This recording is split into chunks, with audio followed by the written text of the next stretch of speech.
Okay, so this is for some backstory.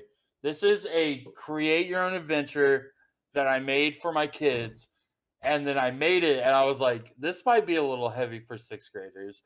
I'm gonna send it to my principal and see if he gives me permission. And he did not. He said it was too much. His words, not mine. Really? Yeah. Oh, this sounds epic. It's too much. You are hanging out on a Friday night on Discord. It's getting late and most of your friends have logged off. After another hour, the only people left in the VC are you and your bestie. Oh my God. Did you hear about Sarah? Your best friend says. No. What? She slept with Brad. What?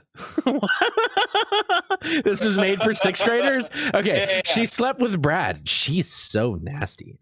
That doesn't make sense. Developmentally speaking, although we are officially in puberty, sexual promiscuity is rare in our age group. Also, even if someone is in ill-advised sexual relationship with their boyfriend, it doesn't make them nasty. What did I just read? Wait, stop. What did I just read? Okay, so here's what happened. I wrote this entire thing. Your principal turned that down? This is perfect. This is what people need.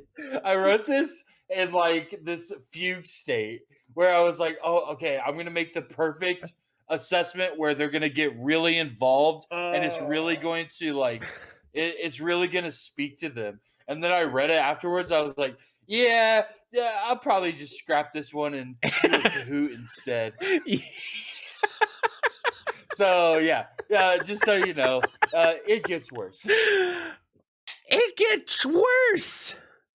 What is okay? Yeah, no, this is fun. Yeah, we like to have fun around here. I promise, it gets better. It gets better. Okay, the conversation begins to lull, and it's time for bed. Your bestie logs off, and it's you and your thoughts. Bro, that I don't know why, but reading that just now. Even as lame as it was, I'm so ready for the next section. Dude, already I'm hitting it with the life lessons. Yeah, already. We're not even 5 minutes in. Anybody that is watching this could make sure that you like, and if you could just leave a comment, that would really help the video out. EDM, electro swing, epic. Perfect. In a world where two men have for what beers, it's worth, the conversation begins to lull, and it's time for bed. Your bestie logs off, and it's you and your thoughts. What do you do? What do you do? What do I think? I think we DM Brad. Next. You find Brad's Discord handle, sports are cool, #2487, and send him a DM. Are you mad that I just said it was a hashtag instead of a £? Well, I don't think it matters. Okay, cool. What do you send? Did you sleep with Sarah? I don't know why this is such a ridiculous... It's a ridiculous scenario. I'm supposed to be a sixth grader. Let me be a sixth grader. All right, what do you send? Did you sleep with Sarah? I'm sorry. People have been saying nasty things about you. You don't deserve that. If I were a sixth grader, I would definitely say poop fart LMAO. However, I want this to go somewhere. I want this to go far, to the far reaches of the land. So I think... Do you have any suggestions? No, follow your heart. That's my suggestion. I think I'm going to go in. Did you sleep with Sarah? Final answer. Ooh, trying to figure out what the drama's all about. I'm the Sherlock Holmes here. Brad doesn't reply. You can see that Brad read the message. He goes offline. Rut-row, Raggy. You should probably go to bed. We're not made for bed. We're built different. We watch gaming videos instead. That's right. Watch gaming videos.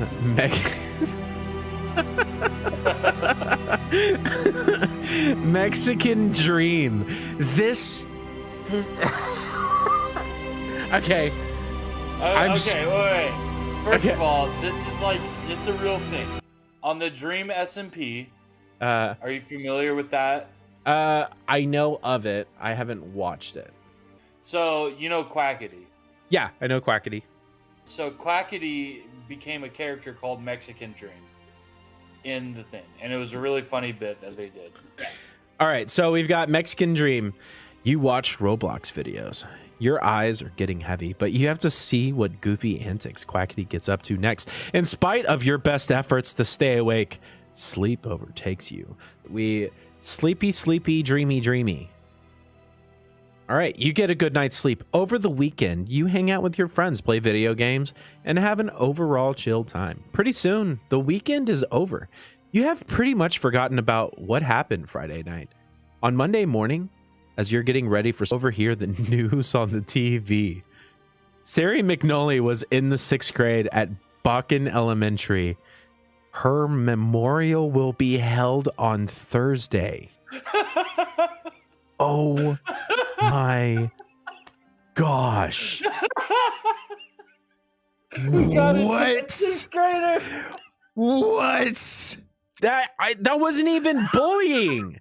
That wasn't even bullying. Hey, I give context. Don't worry. You ran to the TV. Oh my gosh. This is so morbid. You run to the TV, but the story is already over and they've already moved on to the weather. Your heart is beating fast and you can feel your eyes start to sting as the full weight of what you heard hits you straight in the chest. I honestly, I don't feel like a 6th grader would be like, oh, memorial, she's dead. I don't feel like that connection would be made as a 6th grader. You'd be like, oh, what's a memorial? I don't know. They're pretty worldly nowadays. Are they? Okay. Yeah. You feel numb as you walk to catch the bus. I'm so sad for this little girl. You walk to your normal seat where you see your bestie, who looks like they've seen a ghost. They are silent as you sit down. After the bus takes off, they say, Did you hear about Sarah? The news said she died. What happened? She killed herself. Oh. Oh, I just feel like a horrible person reading this. How did you write it? You sit in silence for the rest of the ride? Oh, after the bus takes off. Okay. You sit in silence for the rest of the ride. As you walk through the normally loud halls of your school, you notice that everyone is keeping to themselves. You see a few students crying in small groups. You get to your homeroom where you see your favorite teacher, Mr. Raj, consoling a student. Oh my gosh. When he spots you, he quietly says, they need you in the office. Oh my gosh. They're nailing you to the cross, bro. You better run. Oh, you don't even know, dude. Oh my gosh. We're sending you to jail. You walk to the office where you are met by Mrs. Jackson. She takes you into Mr. Smith's office where a group of adults are sitting at the conference table. They look at you as you enter. You see Mr. Smith, a police officer, a counselor, and an adult you've never seen before. You also notice your bestie sitting across from them. They tell you to sit down. She's a narc! She's a narc! Take her out! So before you continue, the adult you've never seen before, they were supposed to be parents of the dead kid. Oh my gosh! As you may know, Sarah McNully took her life last night. She left a note that said the reason she did it was because she was being cyberbullied. We've been investigating, and based on her Discord DMs and after speaking with other witnesses, we have concluded that you two started some nasty rumors about her. You may not know this, but cyberbullying is considered harassment and is a crime, especially in the instance where someone takes their own life. You could have been facing juvenile prison time for this. Now I need you to think about your answer to this carefully. What happened this weekend? You and your bestie look at each other for a moment. You can feel that they are the one who started the rumor and have dragged you into it. They never liked Sarah. And would you be mean and rude to her all the time? It looks like this time they went too far. But you've been best friends since you were babies. How could you let them go to jail? You clear your voice and say, all right, what do I say? It wasn't me. It was them. I just got dragged into this. The truth. But will they believe it? I admit that I was part of the cyberbullying that happened this weekend. I'm sorry. Okay, taking ownership for your own actions. To be fair, you did DM Brad and said, "Oh, did you?" Yeah, I mean, it's corroborating the story. Yeah. As soon as I heard the rumor, I messaged Sarah and said, "She didn't deserve people being so mean to her." They could disprove that. That's a bad idea. As soon as I heard the rumor, I messaged Brad and said he didn't deserve people being so mean to her. Also, could probably disprove that. No, I asked. I don't remember what you said. I said I messaged Brad, and I asked if the rumor was true. Okay. And then the last answer is I want my lawyer. This is. Oh my I was going to teach another life lesson. Anytime there's cops involved, always ask for a lawyer. Yeah, no, 100%. That's what I'm going to do. All right, how about it? Is that what I'm going to do, though? Do I want this to get just out of control? Do I want the worst ending? Because I think I do.